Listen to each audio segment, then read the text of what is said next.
सभी बच्चे ध्यान दें। आज हम पढ़ेंगे motion of an object in 3 dimensional space, यानी किसी पिंड की त्रिविमीय आकाश में गति। 3 डायमेंशनल मोशन है। बेटा इधर ध्यान दीजिए, ये एक्स वाई तथा जेड एक्सिस हैं जो 3 डायमेंशनल कोऑर्डिनेट सिस्टम है। इसमें इसका ओरिजिन ओ है। पी एक मूवेबल पॉइंट है जो किसी क्षण पी पर है और इसका डिस्प्लेसमेंट वेक्टर आर वेक्टर है।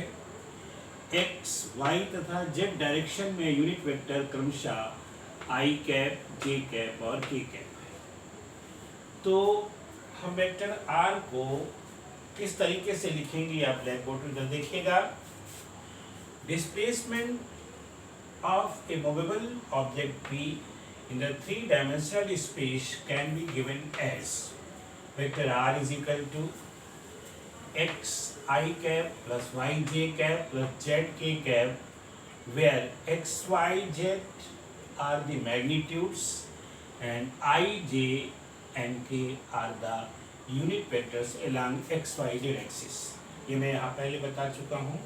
यहाँ पर एक थोड़ी सी बात ध्यान रखना है। स्मॉल एक्स, स्मॉल वाई और small z, these are the magnitudes of the vector are along x Y z and i j k are the unit vector along x Y z. तो इसको इस तरह से लिखा गया है। डिस्प्लेसमेंट ये लिखा हुआ। तो अब यहाँ ध्यान दीजिए, डिस्प्लेसमेंट की इक्वेशन ये, सभी बच्चे इसको ध्यान दें। आप ध्यान दीजिए, आप जानते हैं कि अगर हमें वेलोसिटी निकालनी हो तो हम इसका डिफरेंशिएशन कर देते हैं। तो यहाँ पर निकालेंगे हम instantaneous velocity,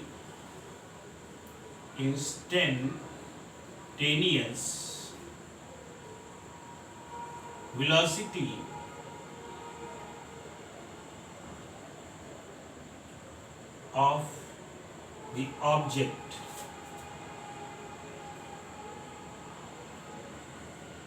can be determined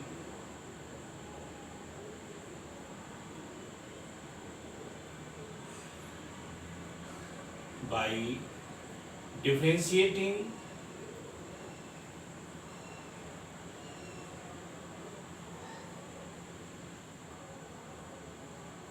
the equation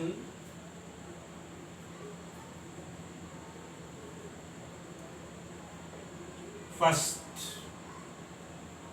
with respect to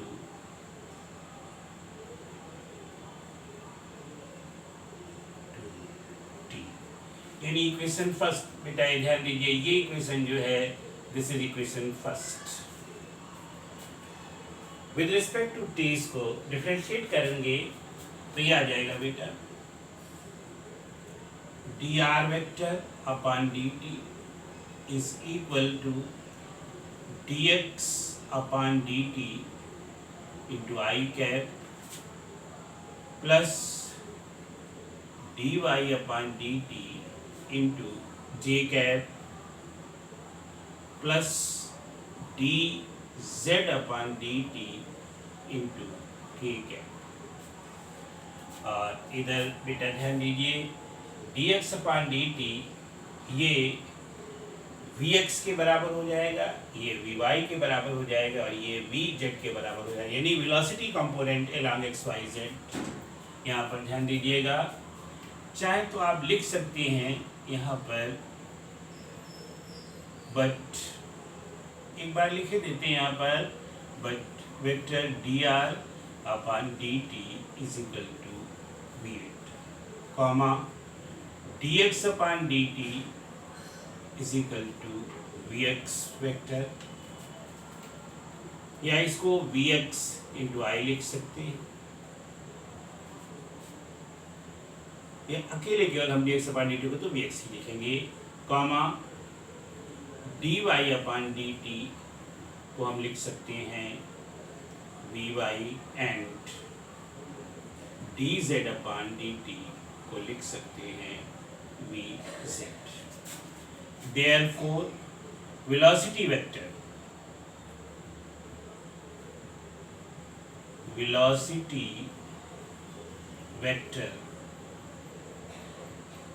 we vector is equal to, यहाँ पर बेटा हो जाएगा V X into I cap plus V Y into J cap plus V Z into K cap.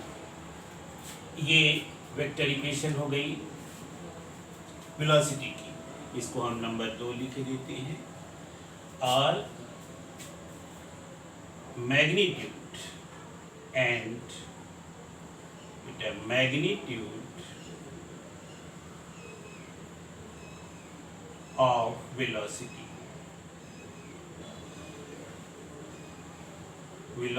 Vector, इसको बेटा लिखा जाएगा V vector और इस तरह से लगा देंगे और इस चीज को लिखेंगे V is equal to under root V X square plus V Y square plus V Z square, यानी ये इसका मैग्नीट्यूड हो जाएगा। अब सिमिलरली बेटा इधर ध्यान दो, similarly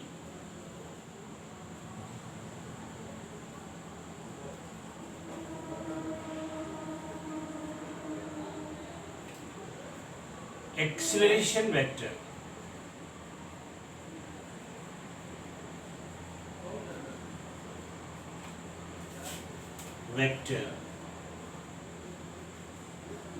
can be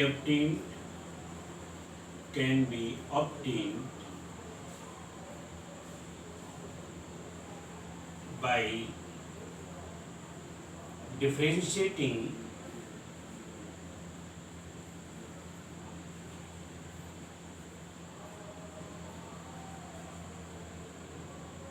equation 2 with respect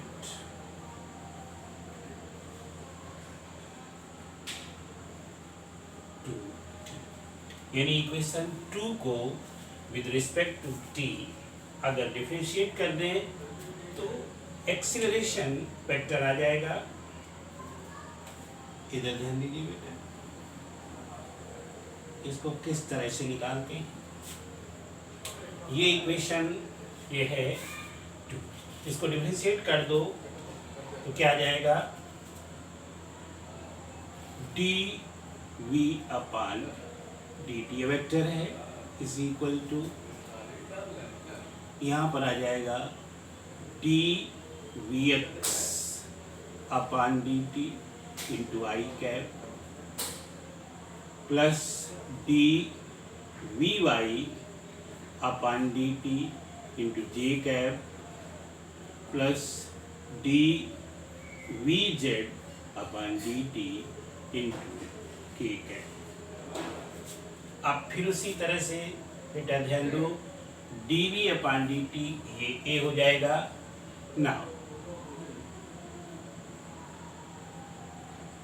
D V upon D T vector है ना is equal to V vector के, या D V upon D V upon vector नहीं लगा रहे, D V upon D T is equal to V, sorry not V, it's A comma D V X upon D T is equal to A x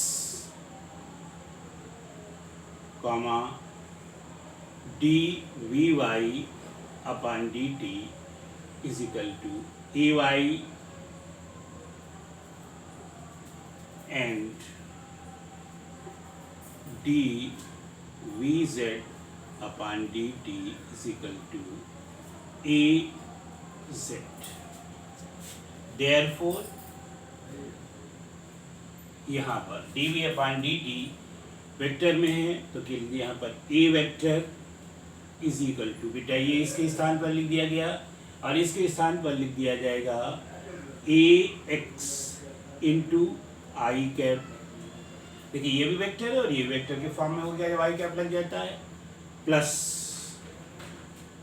यहाँ पर लिख देंगे ए Y जे cap plus ए Z की cap.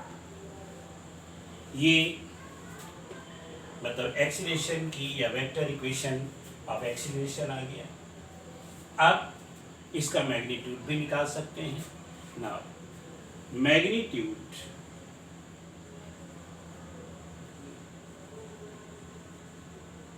Of acceleration